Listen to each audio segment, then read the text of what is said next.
முதல்ல நான் நன்றி சொல்ல வேண்டியது என் சக தமிழ் சினிமா திரையுலகத்துக்கு தான் சொல்லணும். ஏன்னா அந்த வாழை படத்தை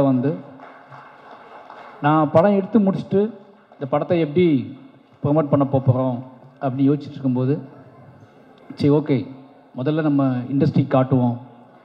நம்ம இண்டஸ்ட்ரி நம்மளை விரும்பக்கூடிய நல்ல படங்களை ஆதரிக்கக்கூடிய இயக்குநர்கள்ட்ட காட்டுவோம், முதல்ல நடிகர்கள்ட்ட காட்டுவோம், நண்பர்கள்ட்ட காட்டுவோம். அதுக்கப்புறம் இந்த படத்தை அவங்க என்னவா பார்க்குறாங்கன்னு முடிவு பண்ணிட்டு நம்ம வேலையை ஸ்டார்ட் பண்ணணும்னு நினச்சேன். மாரி செல்வராஜ் அப்படிங்கிற இனிமேல் நம்பிக்கை வச்சு நான் அழைத்ததற்காக தமிழ் சினிமாவில் நான் யாரெல்லாம் அழைச்சனோ அத்தனை பேருமே இந்த படத்தை பார்த்தாங்க.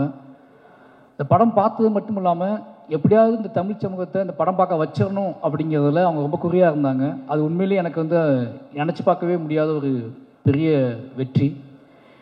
நான் நினச்சதை விட என்னோட சக இயக்குநர்களும் சக நடிகர்களும் என்னோட திரையுலகம் இந்த படத்தை கொண்டாடிய விதம் பெரிய நம்பிக்கை அளிச்சிருக்கு எனக்கு. இந்த வாழை படம் கொடுத்த மிகப்பெரிய வெற்றி அப்படின்னா, மாரி செல்வராஜ் அப்படிங்கிற ஒருத்தனை தமிழ் சினிமா எவ்வளோ நம்புது, அவனோட கதையை, அவனோட வேல்யூவை, அவனோட வாழ்க்கையை, அவனோட நிஜத்தை எவ்வளோ நம்புது அப்படிங்கிறத இந்த படத்தின் மூலமாக நான் தெரிஞ்சுக்கிட்டேன். இந்த படத்தை அத்தனை பேரும் அவங்க தான் கொண்டு போய் முதல்ல சேர்த்தாங்க. நிச்சயமாக அத்தனை ஒட்டுமொத்த திரையுலகத்துக்கும் நன்றி சொல்லிக்கிறேன்.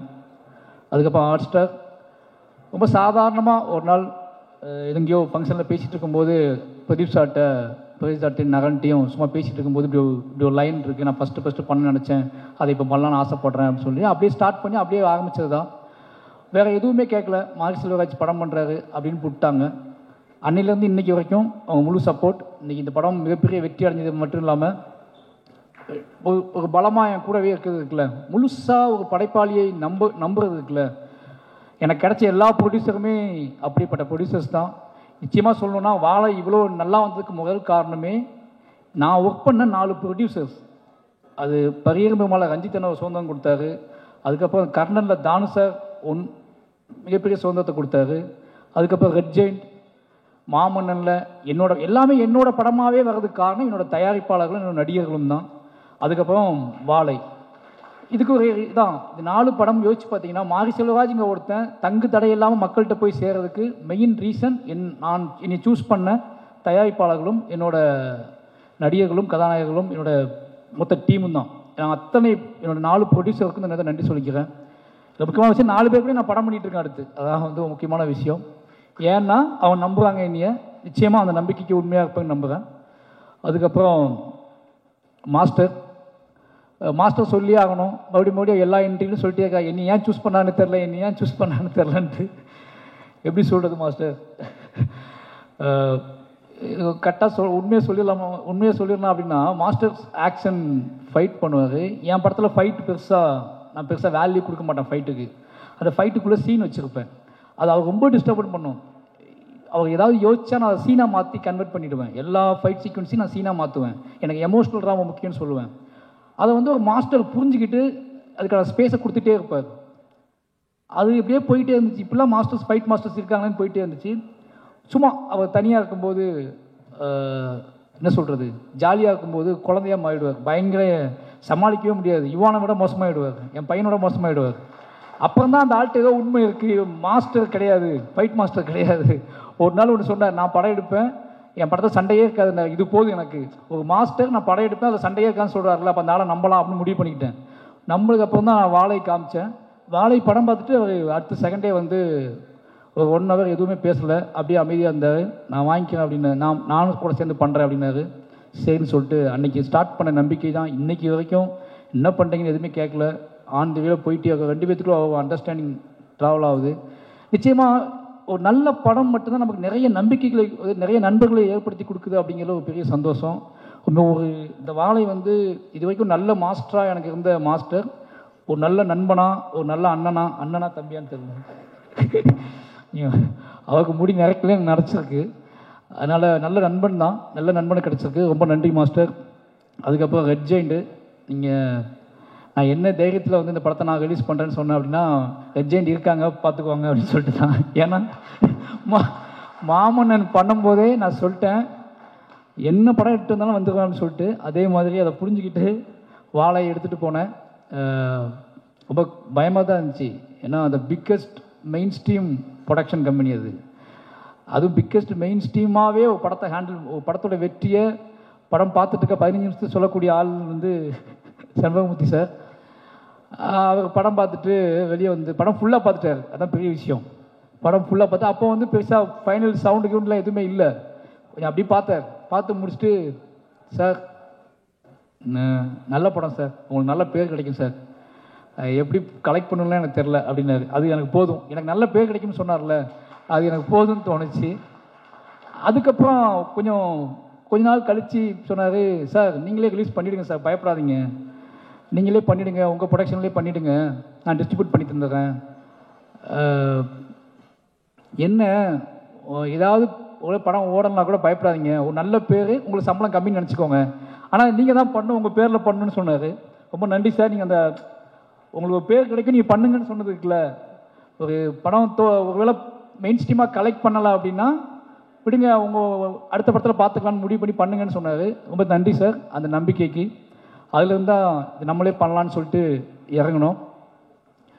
இந்த 3 பேரும் தான் முக்கியமான காரணம். இந்த 3 பேருமே முழுமையாக நம்பினாங்க. அதுலேருந்து அன்றைய நாள்லேருந்து இப்போ வரைக்கும் அவங்க தேட்டர் எனக்கு கொடுத்ததும் சரி, ஒவ்வொரு நாளும் எனக்கு ஃபோன் பண்ணி பேசினதும் சரி, இப்போது இந்த ஃபங்க்ஷன் வரைக்குமே என் கூட நிற்கிற ரெட் ஜெயினில் அர்ஜுனுக்கும் மூர்த்தி சாருக்கும் ராஜா மொத்த டீமுக்குமே ரொம்ப நன்றி.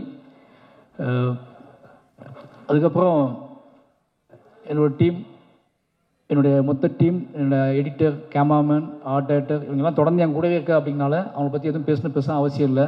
ஏன்னா என்னோடய ப்ராடக்ட், என்னோடய படத்தோட வெற்றியும் என் படத்தோட முழுமையும் தான் அவங்களோட பேர் சொல்லும். நான் ஒரு படத்துக்கு ஒருத்தரை பற்றி சொல்கிறத விட இந்த படத்துக்குள்ள நான் எவ்வளோ முழுமைக்காக நான் ஆசைப்பட்றேன், அதை எப்படி முழுமையான படமாக ஆடியன்ஸுக்கு கொடுக்க நான் வெறி பிடிச்சி அலையிறேன் அப்படிங்கிற வச்சு என் கூட சேர்ந்து ட்ராவல் பண்ணுறேன். என்னோடய டீமுக்கு, என்னோடய உதவி இயக்குநர்கள், என்னோடய டெக்னீஷியன் டீம் எல்லாத்துக்குமே நன்றி. ரொம்ப முக்கியமாக என்னோடய நடிகர்கள் சொல்லணும். இந்த படத்தில் என்னோடய டீமோட நடிகர்கள் ரொம்ப முக்கியம். இந்த படத்தில் அத்தனை உழைப்பை போட்டிருக்காங்க. எல்லாத்துக்குமே எப்படி நன்றி சொன்னே தெரில. கலையரசனாகட்டும், திவ்யாவாகட்டும், இப்போ அந்த பசங்க இருக்காங்கன்னா இவங்க 2 பேரும் நான் என்ன வேணாலும் பண்ணணும்னு முடிவு பண்ணி தான் நான் சூஸ் பண்ணேன். ஓகேவா, படம் முடியும் போது நான் என்னவா இருக்கணும், எப்படினாலும் இவங்களை வச்சு இந்த படத்தை எடுத்துடலாம் அப்படின்னு எனக்கு தெரியும். அதனால் சூஸ் பண்ணேன். இவங்களை என்ன பண்ண வைக்க முடியும்னு எனக்கு தெரியும். ஆனால் கலையரசன், திவ்யா, ஜானகி அம்மா, இவங்கெல்லாம் வந்து பத்மனு, இவங்க எல்லாத்தையுமே வந்து எனக்கு எப்படி ஒத்துக்கிட்டாங்க, ஒரு சினிமா ஆர்வத்தில் ஒத்துக்கிட்டாங்க. அதுக்கப்புறம் ஃபுல்லாக தாங்குவாங்களா தாங்க மாட்டாங்களா ஒரு பயம் இருந்துச்சு. பட் அவங்களுக்கும் ஜெயிக்கணும், ஒரு நல்ல படத்தில் இருக்கணும், நம்ம ஒரு அடையாளமாக மாறணும், சினிமாவில் நம்ம பேர் பதியப்படணும் அப்படிங்கிறது அவங்களுக்குள்ள இந்த தாகம் தான். கலையரசனாகட்டும், திவ்யாவாகட்டும், ஒரு சினிமாவை தாண்டி ஷூட் பண்ணும்போது படம் ரிலீஸ் ஆக வரைக்கும் அது சினிமானே தெரியாது. சினிமாவில் இப்போ எந்த ஒரு சினிமாவில் வந்து இப்படி சகதிக்குள்ளேயும் மண்ணுக்குள்ளேயும் சேருக்குள்ளேயும் போட்டு ஒரிஜினல் சுமையை தூக்கி வச்சு நடக்க வைப்பாங்க ஆர்டிஸ்ட்டுகளை. நிறைய அவங்கள துன்புறுத்தியிருக்கேன். நிறைய வந்து என்னோடய ஆர்டிஸ்ட்டுகளுக்கு எப்போ என்ன நடக்கும்னா, எனக்கு அவங்க சொல்லி புரிய வைக்க முடியாது எல்லா நேரத்துலையும். ஒரு படத்தோட வெற்றியில் நம்ம புரிய வச்சுக்கலாம்னு நினைப்பேன். ஒரு படத்தோட மக்களோட ஆதரவில், மக்கள் கொண்டாடுற விதத்தில் என்னோடய நடிகர்களுக்கு என்னோட வேதனையோ என்னோட ஆசையோ எதையோ ஒன்று கடத்திடலாம்னு நினைப்பேன். அது என்னோட எல்லா படத்துலையுமே நடந்திருக்கு. என்னோடய எல்லா படத்துலையுமே நடிகர்களோட எனக்கு முகன் வந்திருக்கு. ஆனால் என்னோடய படத்தோட வெற்றியும் அதோட மக்கள் கொடுக்குற கொண்டாட்டமும் தான் அதை மாற்றிருக்கு. அது பெரியர் பெருமாள்லேருந்து இந்த படத்துக்கு நடந்திருக்கு. அப்புறம் நிக்கிலா விமலும் அப்படி தான். என்ன அப்படின்னா, ஒரு நடிகரை வந்து நம்ம வந்து அவங்க வேறு படத்துக்காக சூஸ் பண்ணது. நான் கர்ணனுக்கு பேசினது, அதுக்கப்புறம் மாமன்னன், அப்படியே பண்ணாமல் போய் வாழையில் போட்டு அவனுக்கு ஒரு சின்ன தயக்கம் இருந்துச்சு. ஏதோ சின்னதாக ஓடிடிக்கு ஏதோ படம் பண்ணுறா, நம்மளை போட்டு விட்டாங்க போல் அப்படின்னு சொல்லிட்டு டவுட் இருந்துச்சு. எனக்கு அதை சொல்லி புரிய வைக்க முடியல. இது சின்ன படம் இல்லை, இதுதான் என் வாழ்க்கையில் நான் எடுக்கணும்னு நினச்ச பெரிய படம்னு சொல்லி எனக்கு அவங்ககிட்ட சொல்லிட்டேன். ஒரு நாள் அவங்க நம்பி பண்ணாங்க. நிறைய என்ன சொல்கிறது, இந்த கதையை உள்வாங்கிக்கிட்டு ஓகே இது ஏதோ நடக்க போகுது இந்த படத்தின் மூலமாக நடிச்சு நம்பினாங்க. நம்பி நிறைய பேர் கேட்டாங்க, இந்த இடத்துல சொல்லணும்னு நினைக்கிறேன், ஏன் அந்த கிளைமாக்ஸில் டீச்சர் வந்துக்கலாமே என்கிட்ட கேட்டாங்க. மொத்த மீடியாவுமே என்கிட்ட கேட்டுச்சு. எல்லா படம் பார்த்துட்டு பிடிச்சவங்கலாம் டீச்சர் எங்கே போனாங்கன்னு கேட்டாங்க. டீச்சர் டேட் இல்லை எனக்கு, ஓகேவா? ஏன்னா அந்த ஷூட் எடுத்ததே, அந்த கடைசி பாட்டு நான் எடுத்ததே படம் ஷூட்டிங், மொத்த படமும் ஷூட்டிங் முடித்து எடிட் பண்ணி லாக் பண்ணி 1.5 வருஷம் கழிச்சு தான் எடுத்தேன். 1 வருஷம் கழிச்சு தான் அந்த ஷூட்டிங் எடுத்தேன். 2 நாள் ஷூட்டிங்கு ஏதோ முழுமை அடையாமல் இருக்குது. இந்த மொத்த படத்தையும் பார்த்துட்டு வெளியே போகிறவன் என்ன கொண்டு போவான், அவனை நான் எப்படி அவனுக்குள்ளே ஒரு இசையின் வழியாக அவனை செட்டில் பண்ணி அவனுக்குள்ளே எமோஷனில் கடத்தி வீட்டுக்கு போகும்போது அவன் வந்து இது ஒரு பாடலாக எடுத்துகிட்டு போகணும், வெறுமனே அழுகை எடுத்துகிட்டு போயிடக்கூடாது. ஒரு படம் முடிஞ்சு வெளியே போகிறான்னா அவன் இதை கலையாக எடுத்துகிட்டு போகணும், ஒரு பாடலாக எடுத்துகிட்டு போகணும், முணுமுணுத்துக்கிட்டே போகணும்னு ஆசைப்பட்டு தான் அந்த பாடல் 1 வருஷம் சந்தோஷம். ரொம்ப லேட்டாக தான் சார் ஸ்டார்ட் பண்ணோம். இந்த படம்லாம் முடிஞ்சு இந்த பாட்டே இல்லை, பாதவத்தி சாங்கே இல்லை. ஒரு வருஷம் கழிச்சு தான் அந்த பாட்டை நான் முடிவு பண்ணுறேன். அதுக்கு ஷூட் பண்ண அவசரமாக ஷூட் பண்ண பிளான் பண்ணோம். படம் ரிலீஸுக்கு அவங்க டேட் இல்லை. நான் அதை ஷூட் பண்ண முடிவு பண்ணும்போதே அந்த அம்மா மடியில் சிவனஞ்சான் படுத்துப்பான், அது டீச்சர் மடியில் தான் படுத்துக்கணும்னு நான் ஆசைப்பட்டு ஷார்ட் யோசிச்சிருந்தேன். ஒருவேளை அது நடந்திருந்தால் இன்றைக்கி நிறைய பேர் கேட்ட கேள்விகளுக்கும் மோசமான சில விஷயங்களுக்கெல்லாம் வந்து பதில் சொல்கிற மாதிரி இருந்திருக்கும். அந்த ஷார்ட் நான் எடுத்திருந்தோம்னா அது மிஸ் பண்ணிட்டேன். என் லைஃப்பில் ரொம்ப நான் வருத்தப்பட்டது வந்து அதுக்கு தான். என்னோடய ஆசிரியர் அந்த இடத்துல இல்லாமல் எனக்கு இருந்தாங்க, நிஜ வாழ்க்கையில் இருந்தாங்க.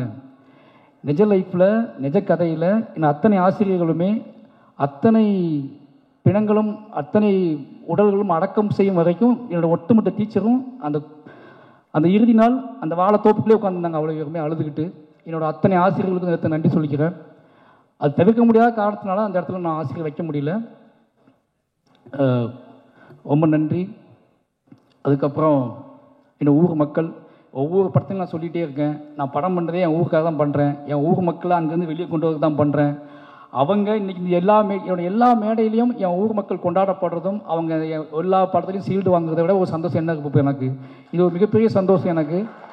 யோசிச்சுப்பாங்க, பரியேறும் பெருமாள் அங்கே தான் பண்ணேன், கர்ணன் அங்கே தான் பண்ணேன், மாமன்னன் அங்கே தான் பண்ணேன், வாழை அங்கே தான் பண்ணேன், இப்போ பண்ணிகிட்டு இருக்க பைசன் அங்கே தான் பண்ணிக்கிட்டு இருக்கேன். அவ்வளோ கதைகள் இருக்குது. ஏன்டா இவன் அங்கேயே போகிறான்னா அவ்வளோ கதைகள் இருக்குது. அந்த கதைகளை அவங்க எனக்காக சப்போர்ட் பண்ணுறாங்க. ரொம்ப சிம்பிள், ரொம்ப நாங்கள் பெருசாலாம் பிளான் பண்ணுறதில்ல. ரொம்ப எளிமையான உண்மை எங்ககிட்ட இருக்குது. அந்த எளிமையான உண்மையை கலையாக்குவதற்கு கஷ்டப்படுறேன். அந்த எளிமையான உண்மையை கொண்டு வைக்கிறேன்.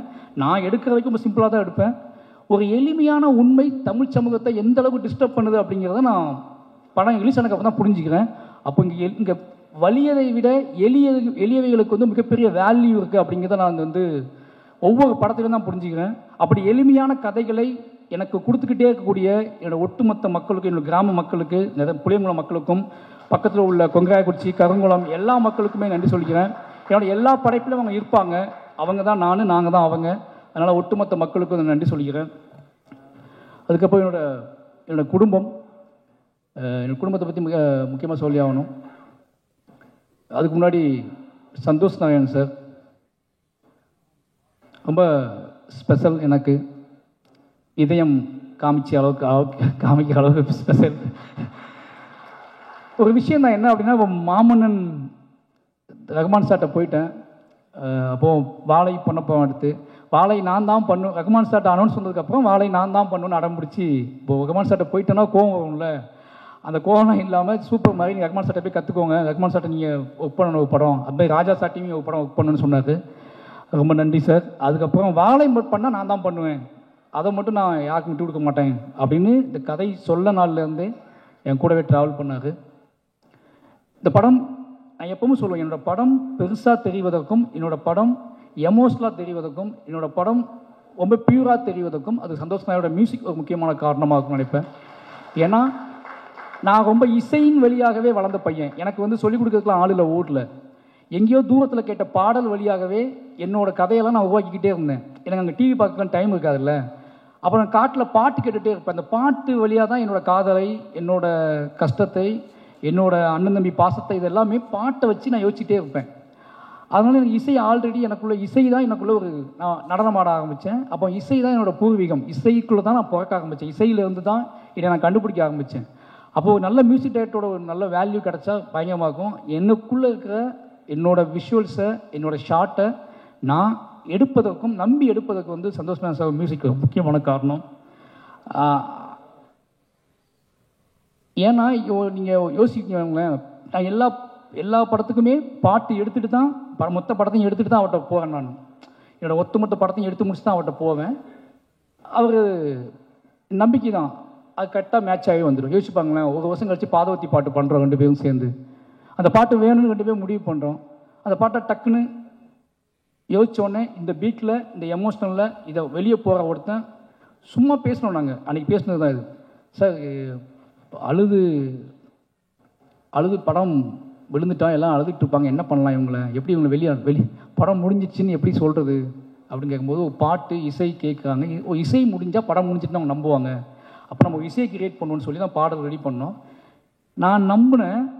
இந்த பாட்டு ஓடும்போது எந்திரிச்சு போயிட்டா என்ன பண்ணுறதுன்னு ஃபீல் பண்ணேன். எந்திரிக்க மாட்டாங்கன்னு நிறைய பேர் சொன்னாங்க. சரி பார்ப்போம் அப்படின்னு வெயிட் பண்ணேன். மூர்த்தி சார் எந்திக்கல ஃபஸ்ட்டு அப்போது எந்திக்க மாட்டாங்க போல யாருமே அப்படின்னு சொல்லிட்டு முடிவு பண்ணேன். ஃபஸ்ட்டு எந்திக்காத ஆடியன்ஸ் மூர்த்தி சார் தான். அவ்வளோ பக்கத்தில் நான் உட்காந்து என் கையை வந்து அவன் மேலே வச்சுருந்தேன். அதனால் எந்திக்கலான்னு தெரில. ஆனால் ஃபஸ்ட்டு நாள் நான் படம் பார்க்க போயிருக்கேன் திருநெல்வேலியில். அப்போ தான் அந்த பயம் எனக்கு இருந்துச்சு. இந்த பாட்டு ஆரம்பிக்கும் போது எந்திரிச்சு போயிட்டாங்கன்னா எனக்கு அதை ஜீர்ணிக்கவே முடியாது. அது முழுமையாக வெற்றி அடைஞ்சால் கூட அதை கொண்டாட முடியாது அப்படின்னு பயத்திலே இருந்தேன். ஏன்னா என் ஊர் எப்படி யோசிச்சுப்பாங்க, திருநெல்வேலியில் 700 பேர் உட்காந்துருக்காங்க, கத்தி கத்தி கத்தி கத்தி கத்தி உட்காந்துருக்காங்க, அதுக்கப்புறம் அமைதியாக அழுது உட்காந்துருக்காங்க. அவங்களெலாம் கண்ட்ரோல் பண்ண முடியாது. ஆனால் அந்த 700 பேர் அப்படியே உட்காந்துருந்தாங்க. அன்னைக்கு தான் எனக்கு வந்து அப்போ நான் முடிவு பண்ணேன், இந்த மக்களுக்கு எவ்வளோ பிரச்சனை வந்தாலும் சரி, யார் என்ன சொன்னாலும் சரி, இந்த மக்களுக்கு நம்ம ஆர்ட் ஃபார்மை கொடுத்துக்கிட்டே இருக்கணும். என்னை என்ன சொன்னாலும் சரி, என்னை பற்றி என்ன பேசினாலும் சரி, என்னை பற்றி என்ன புரிதலை கிரியேட் பண்ணாலும் சரி, என்னை பாராட்டவும் முடியாமல் திட்டவும் முடியாமல் தவிச்சாலும் சரி, நான் என்னோட வேலைங்கிறது என் மக்களுக்கு கலையின் வழியாக யோசிச்சுப்பாங்களேன். என்னோட அம்மா அப்பாவை, என்னோட அண்ணன் தம்பியை, என் ஊர் மக்களோட கண்ணீரை 30 வருஷம் கழித்து கலையாக்குவதற்காக நான் வந்திருக்கேன். அதை கலையாக்குறேன் அப்படின்னா அது எதையும் நினச்சில்ல, எதையாவது என் மக்களுக்கு என்ன சொல்கிறது, இப்படியே வாழ்ந்து இப்படியே செத்து போகிறோம், இப்படியே சண்டை போடுறோம், இப்படியே வாழ்ந்துட்டுருக்கோம்னு இல்லாமல் நம்ம படுற எல்லாத்தையுமே ஒரு படைப்பாகவும் இத்தனை கோடி மக்களுக்கும் கடத்த முடியுங்க நம்பிக்கை கொடுக்கறது இருக்குல்ல, அது ரொம்ப எனக்கு அதுவே போதுமானது எனக்கு. அதனால் எனக்கு ஒட்டுமொத்த நம்பிக்கையும் கொடுக்கறது இந்த மாதிரியான மூமெண்ட்ஸ் தான். ஒரு சாதாரண யாரோ எங்கே இருக்க ஒருத்த வந்து என்னை கைப்பற்றி பேசுறது இருக்குல்ல, அது அதை விட என்னோட பெருமை. என்கிட்ட வந்து பெருமை இல்லைன்னு சொல்லுவாங்க. என்னோட பெருமையை காட்டட்டுமா? 2 பேர் தான் என்னோட பெருமை, புரியுதா? ஒருத்த ஆடு மேய்ச்சி, அதாவது நீ பெருமையை பேசுடா, உன்ட என்ன பெருமையே இல்லையா, என்னால இப்படி காட்டிகிட்டே இருக்க, கூலியாக காட்டுற, தொழிலாளியாக காட்டுற. என் கதை, நான் கூலியாக தான் இருந்தேன், தொழிலாளியாக தான் இருந்தேன், சாப்பாட்டுக்கு வழி இல்லாமல் தான் இருந்தேன். திருப்பி நீ வந்து 30 வருஷம் முன்னாடி உன் பாட்டன் முப்பாட்டம் வாழ்ந்தான், அவனை பற்றி எடுனா நான் ஏன் எடுக்கணும்? அவனை பற்றி எனக்கு அவனுக்கு என்ன பஞ்சாயத்து இருக்குது, என்ன பிரச்சனை இருக்குது? அவனை எடுத்து காட்டி எனக்கு என்ன ஆக போகுது?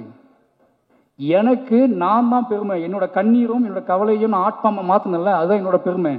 எனக்கு அப்புறம் அதே ஊரில் இருந்து 2 பேர்த்த கூட்டி வந்து இந்த மேடையில் நிப்பாட்டியிருக்கேன்ல, இதுதான் என்னோட பெருமை. ஓகேவா? இவன் 2 பேர்த்த உருவாக்குவான், இவன் நிச்சயமாக 2 பேர்த்த உருவாக்குவான்.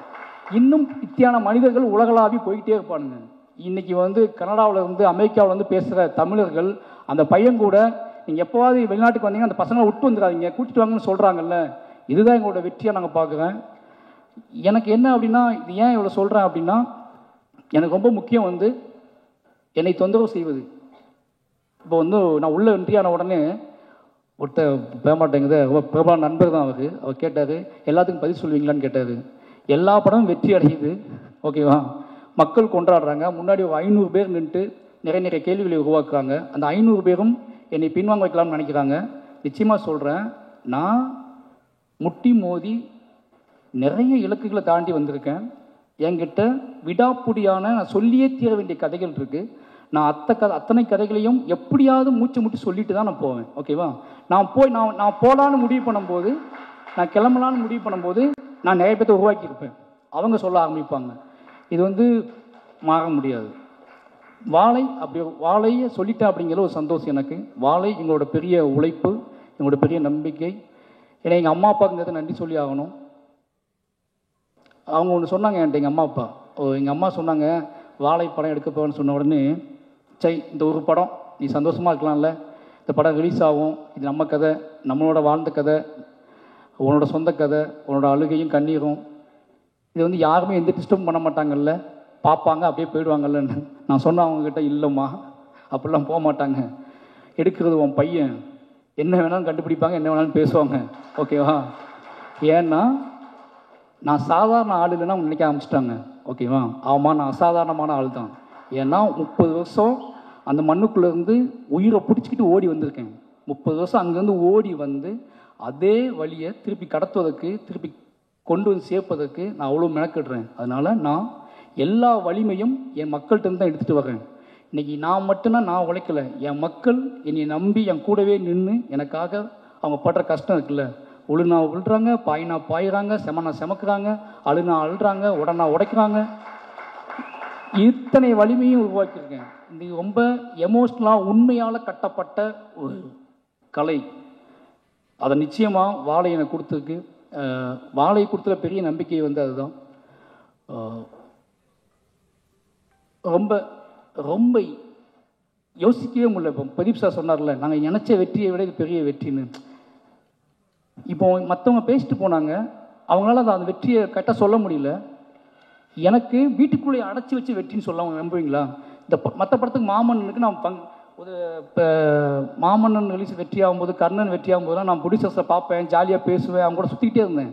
ஆனால் வாழை இவ்வளோ போய் வெற்றி ஆனோடனே நான் வீட்டுக்குள்ளேயே தான் உட்காந்துருந்தேன்.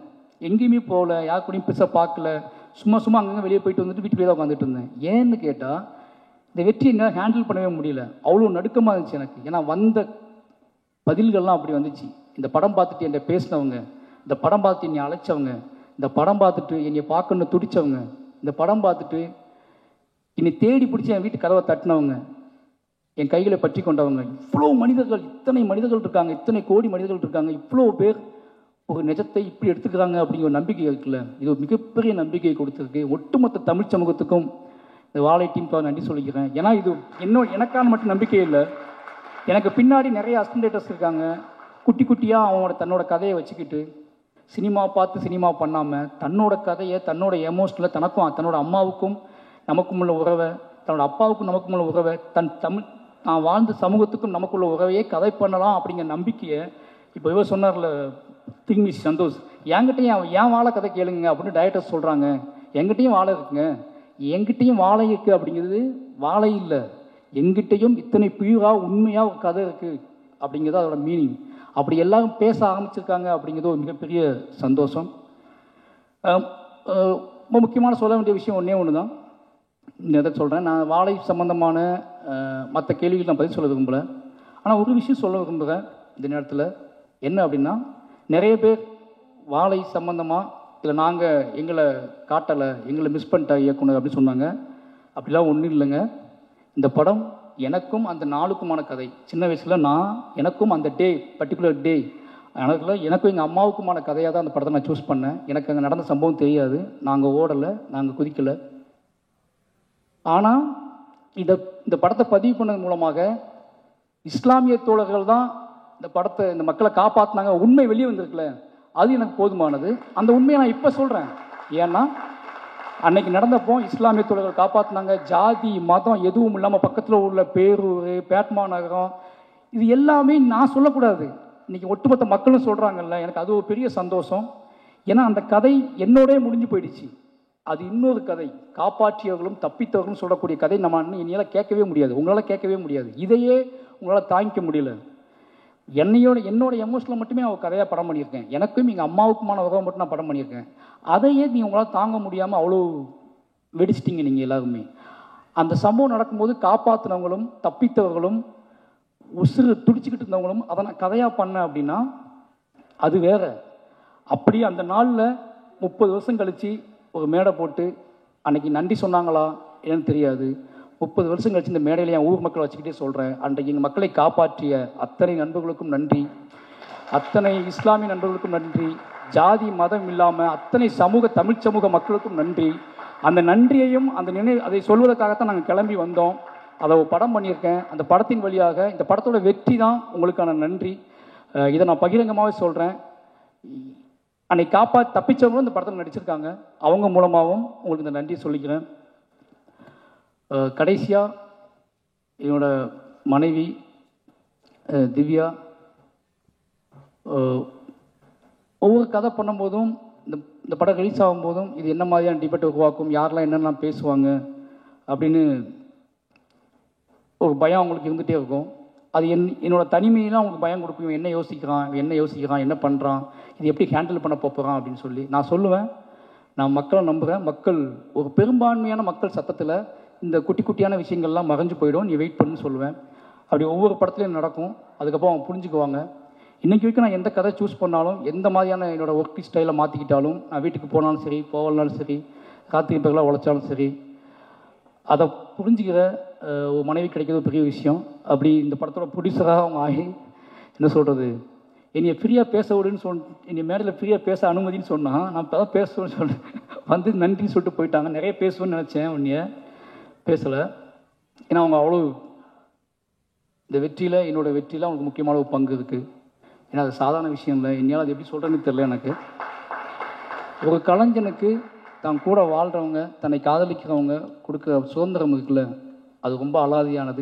இந்த ஒட்டுமொத்த மாரி செல்வராஜ் அப்படிங்கிற ஒட்டுமொத்த வெற்றியோட வேர் எங்கே இருக்குன்னா, அது என் மனைவிக்கிட்ட தான் இருக்குது. அவங்களுக்கு எனக்கு ரொம்ப நன்றி சொல்லிக்கிறேன். அதுக்கப்புறம் என்னோடய குடும்பம், முக்கியமாக என்னோடய மனைவியோட அம்மா மங்கேக்கரசி, அவங்க டீச்சர். அதுக்கப்புறம் தங்கச்சி சொர்ணா. ஏன் சொல்கிறேன் அப்படின்னா, 4 பேர் ஒரே வீட்டில் தான் வாழ்கிறோம். ஒருத்தனை புரிஞ்சிக்கிறது இருக்குல்ல, ஒரு படைப்பாளனை பக்கத்துலேருந்து பார்த்து புரிஞ்சிக்கிறது இருக்குல்ல, அது ரொம்ப முக்கியமான விஷயம். நான் இவ்வளோ கட்டற்று என் வேலையை பார்ப்பதற்கு அவங்க முக்கியமான காரணமாக்குவாங்க. அவங்களுக்கு நன்றி சொல்லிக்கிறேன். ஏன்னா அவங்க சொல்லுவாங்க, திவ்யா மாரியை டிஸ்டர்ப் பண்ணாத, மாரியை வேலை பார்க்குறான், அவனை டிஸ்டர்ப் பண்ணாதன்னு சொல்லுவாங்க. அந்த ஒட்டுமொத்த குடும்பமே என் மேலே வச்சுக்க நம்பிக்கையும். ஏன்னா இங்கே ஒரு யாருன்னு தெரியாத ஒரு பையன் காதலிச்சு கல்யாணம் பண்ணி உள்ள வரான். அந்த காதலை நிரூபிப்பதற்காக நான் வேலை செய்ய ஆரம்பிக்கிறேன். அந்த காதல் வந்து ஒரு மகத்தான இடத்தை அடைவது அப்படிங்கிறது இந்த மேடையில் தான் அடையுது. ஏன்னா ஒரு காதலை நிரூபிப்புங்க சாதாரண விஷயம் கிடையாது. நீங்கள் வாழ்நாள் ஃபுல்லாக நிரூபிச்சுட்டே இருக்கணும். நம்ம தமிழ் சமூகத்தில் ஒரு பெண்ணின் மீதான காதலை நிரூபிப்பது வந்து ரொம்ப சாதாரண விஷயம் கிடையாது. என்ன சொல்கிறது, அவ்வளோ கஷ்டமான விஷயம். அப்படி என் காதலை நிரூபிப்பதற்காகவே தொடர்ந்து என்னை இயங்க விடுற என்னோடய ஒட்டுமொத்த குடும்பத்துக்கும் ரொம்ப நன்றி. இப்போ எங்கள் அண்ணன், என் ஃபேமிலி எல்லாத்துக்குமே நன்றி. ஏன்னா நான் ரொம்ப நேரம் பேசுறதுக்கான காரணம் என்ன அப்படின்னு, ரொம்ப நேரம் பேசக்கூடாதுன்னு நினச்சி தான் வந்தேன். ஆனால் ஒவ்வொருத்தர் முகமாக வர ஒரு நான் லீனியரில் எனக்கு போய்கிட்டே இருக்குது. திடீர்னு ஒருத்தர் முகம் கிராஸ் ஆகுது, திடீர்னு ஒருத்தர் வராது, ஒரு கேள்வி வருது, ஒரு ட்விட்டரில் ஒரு ஃபேஸ் வருது, அப்போ என் ஃபேமிலி தெரியுறாங்க, என் குழந்தை தெரியுது. பட் எல்லாத்துக்குமே நன்றி. ரொம்ப முக்கியமான விஷயம் என்னென்னா, மாரி செல்வராஜ் அப்படிங்கிற ஒருத்தனை முழுமையாக நம்பலாம் அப்படிங்கிற இடத்துக்கு தமிழ் சமூகம் வந்திருக்குல்ல, இதுதான் என்னோட பெரிய வெற்றியாக நான் பார்க்குறேன். ஏன்னா ஒருவேளை இந்த படத்திலையும் நிறைய பிரச்சனைகள் இருக்குது அப்படின்னு சொல்லக்கூடியவங்க என்ன சொல்கிறேன், எஸ் எனக்கு அவங்க வேணும். ஏன்னா அவங்களையும் கைப்பற்றுறதான் என்னோடய நோக்கம். அவங்களையும் கைப்பற்றுறதுக்கான படங்களை எடுக்க ட்ரை பண்ணுவேன். ஏன்னா இங்கே கலையால் சாத்தியம் இல்லாத எதுவுமே கிடையாது. இன்னைக்கு இல்லைனாலும் என்னைக்காவது அத்தனை மக்களையும் நான் வென்றே தீர்வேன் அப்படிங்கிற நம்பிக்கை எனக்கு இருக்குது. ஏன்னா அவ்வளோ வேலைகள் இருக்குது, அவ்வளோ படங்கள் இருக்குது. நிச்சயமாக நான் என் மீதான பார்வை மாறும். என்னை பற்றி யோசிக்கிறதுக்கு கொஞ்சம், என்னை பற்றி பேசுறதுக்கு முன்னாடி ஒரு யோசனை வரும். மாரி செல்வராஜுங்க அவன் யாருன்னு தெரிஞ்சுக்கிறதுக்காக எடுக்கப்பட்ட படம் தான் வாழை. இதுலேயும் அவங்களுக்கு குழப்பம் இருக்குன்னா திருப்பி நான் எடுப்பேன். திருப்பி எடுத்து நிரூபிக்க ட்ரை பண்ணிகிட்டே இருப்பேன். வாழை 2 வரதுக்கும் வாய்ப்பு இருக்குது. வாய்ப்புங்களா சார்? பதிவு சார் தூங்கிட்டாருன்னு நினைக்கிறேன். ஏன்னா அதான் சொல்ல வேண்டிய கதை நிறைய இருக்குது. சும்மா வாழை 2 வரும். வாழை நான் வந்து அது சிவஞான வச்சே எடுப்பேன், பொன்வேல் வச்சே எடுப்பேன். ஏன்னு கேட்டிங்கன்னா, இதுக்கு பின்னாடி ஒரு கதை இருக்குல்ல, அது உங்களை இன்னும் பயங்கரமாக என்னை புரிஞ்சுக்கிறதுக்கு வழிவகுக்கும். ரொம்ப நன்றி. மறுபடியும் சொல்கிறேன், என்னோடய மீடியா நண்பர்களுக்கு ரொம்ப நன்றி சொல்லி ஆகணும். ஏன்னா தொடர்ந்து அவங்க ஏதோ வகையில், எனக்கு தெரியும் இன்றைக்கி மீடியாங்கிறது, பத்திரிகைங்க அப்படிங்கிறது எவ்வளோ பெரிய பயத்தை ஏற்படுத்தியிருக்கு ஒவ்வொரு நடிகருக்கும், ஒவ்வொரு கலைஞர்களுக்கும். பேசும்போது, மேடையில் பேசும்போது உங்களுக்கு விஷயம் தெரியுமா, முன்னெல்லாம் சென்சார் மண்டையில் ஓடிக்கிட்டே இருக்குது. நம்ம என்ன வார்த்தை யூஸ் பண்ணுறோம், நம்ம தப்பாக எதுவும் பேசக்கூடாது. இப்போ நான் பேசின எந்த வார்த்தையே இத்தனை கேமராவும் டைட்டிலாக போட போகிறாங்க அப்படிங்கிற விஷயம் வரைக்கும் மண்டையில் ஓடுது. ஓகேங்களா? நான் ஒன்று சொல்கிறேன், அதுதான் அந்த பயம் ரொம்ப முக்கியமானது தான். நம்மளை ஒட்டுமொத்த மக்கள்கிட்ட கொண்டு போய் சேர்த்துக்குவாங்க. நீ தப்பாக பேசினாலும் சரி, சரியாக பேசினாலும் சரி, மக்கள்கிட்ட கொண்டு சேர்த்துருவாங்க அப்படிங்கிற பயம் இருக்குல்ல, அது ரொம்ப முக்கியமானது. இத்தனையும் தாண்டி பெரியன் பெருமாள் எப்படி ஃபஸ்ட்டு ப்ரெஸ் ஷோ முடிஞ்சு வெளியே வரும்போது என்னை கட்டி அணைச்சாங்களோ, அதே மாதிரி வாழை முடிஞ்சு வெளியே வரும்போது அவங்க கட்டி அணைச்சி அன்னைக்கு தெரிஞ்சு எனக்கு நாம் மறுபடியும் ஒரு இன்னும் வேகமாக ஓடுவதற்கான ஒரு 4வது நாள் அமைஞ்சிடுச்சு. அதனால் மீடியா நண்பர்களுக்கும் நன்றி. கடைசியாக என்னை உருவாக்கிய என்னுடைய இயக்குனர் ராம் சார், ஏன்னா இது அத்தனைக்கும் அவர் ஒரு பொறுப்பு. ஒரு மனுஷனை, ஒரு பையனை அப்படியே அடியிலேருந்து பிடிங்கி எடுத்துகிட்டு வந்து அவனாவே வளர விடுறதுக்குள்ள அது ரொம்ப அசாதாரணமானது. எல்லாம் என்கிட்ட கேட்பாங்க, உங்கள் இயக்குனர் வந்து அவர் வேறு ஸ்டைலில் படம் எடுக்கிறாங்க, நீ வேறு ஸ்டைலில் படம் எடுக்கிறீங்கன்னு கேட்பாங்க. அவர் என்னைய வந்து தத்துவங்களை எனக்கு போதிச்சு அந்த தத்துவத்தின் வழி உன் வாழ்க்கையை நீ படம் பண்ணுறா அப்படின்னு சொல்லி கொடுத்ததுக்குள்ள அது ரொம்ப முக்கியமானது. இல்லைனா நான் என்ன பண்ணிப்பேன்னு எனக்கு தெரியாது. இத்தனை படங்கள் காத்திரமாக ஆகிறதுக்கு காரணம் என்னோடய இயக்குனர் தான். அதுக்கு பிறகு ரஞ்சித் அண்ணன், இவங்க 2 பேரும் என்னோடய வாழ்க்கையில் முக்கியமான ஆட்கள். ரீசன் ஒன்லி எனக்கு இவங்க சுதந்திரத்தை போதிக்கக்கூடிய ஆட்களாக இருக்காங்க. ஏன்னா நீ பண்ணுறா இவ்வளோதான் அவங்க சொல்கிற வார்த்தை. இந்த 2 பேர்த்துக்கும் என்றைக்குமே என்னோடய மேடையிலும் என்னோட படைப்புகள்லையும் அத்தனையிலுமே இவங்களுக்கு முக்கியமான பங்கு இருக்கும். கடைசி என்னோடய டீம் அசிஸ்டன்ட் டைரக்டர்ஸ், அதுக்கப்புறம் லிரிக்கிஸ்ட் யுவபாரதி அண்ணன், விவேக், இவங்க 2 பேருக்கும் ரொம்ப நன்றி. ஏன்னா இந்த பாடல்களை மிகச்சிறப்பாக அவங்க எழுதி கொடுத்தாங்க, அவங்களுக்கு தெரியும். என்னையை நேசித்து அவங்க எழுதுவாங்க, அவங்களுக்கு இந்த நேரத்தில் நன்றி. கடைசி என்னுடைய உதவி இயக்குநர்கள் பற்றி சொல்லணும் அப்படின்னா ரொம்ப முக்கியமான விஷயம். நிறைய பேர் வருவாங்க போவாங்க போயிட்டே இருப்பாங்க. நான் ஒன்றே தான் சொல்லுவேன். ஏன்னா நான் ரொம்ப பிரச்சனை என்ன தெரியுமா, நான் எங்கள் டைரக்டர்கிட்ட ரொம்ப எமோஷ்னலாக வளர்ந்த ஒரு பையன். இதுக்கப்புறம் அசிஸ்டன்ட் டைரக்டர் டைரக்டர்ஸ்க்கு அந்த எமோஷனல் வருமானம் எனக்கு தெரியாது. ஆனால் நான் எங்கள் டைரக்டரோட 15 வருஷம் அது ஒரு தாய்மகன் உறவுலேயே இருந்தது. நிறைய சண்டை போட்டுக்குவோம். ஆனால் எனக்கு அவர் தான் அப்படிங்கிற நம்பிக்கை எனக்கு இருந்துச்சு, அவருக்கு இவன் தான் அப்படிங்கிற நம்பிக்கை அவருக்கு இருந்துச்சு. ஆனால் சண்டை போட்டுகிட்டே இருப்போம், பேசுவோம், பேசாமல் இருப்போம். ஆனால் என்னோட அடையாளம் அவர் தான் அப்படிங்கிறத நான் உறுதியாக நம்பினேன். அதுக்கு உண்மையாக அப்படியே வளர்ந்த பையன் அப்படிங்கனால என்னோடய உதவிக்கிட்ட கொஞ்சம் நான் அதிகமாக எதிர்பார்ப்பேன். அந்த உழைப்பை அவங்களும் போடுவாங்க. அப்படி என்னோட தொடர்ந்து எல்லா படத்துலையும் போட்டுட்ருக்காங்க. நிச்சயமாக அவங்களையும் ஒரு முக்கியமான இடத்துக்கு நான் கூட்டிகிட்டு போவேன் அப்படின்னு நம்புவேன். இந்த நேரத்தில் உங்களோட யாராவது விட்டுருந்தா மன்னிச்சுக்கோங்க. உங்களோட அத்தனை பேர் உழைப்புக்கும் நன்றி, நண்பர்களுக்கும் நன்றி.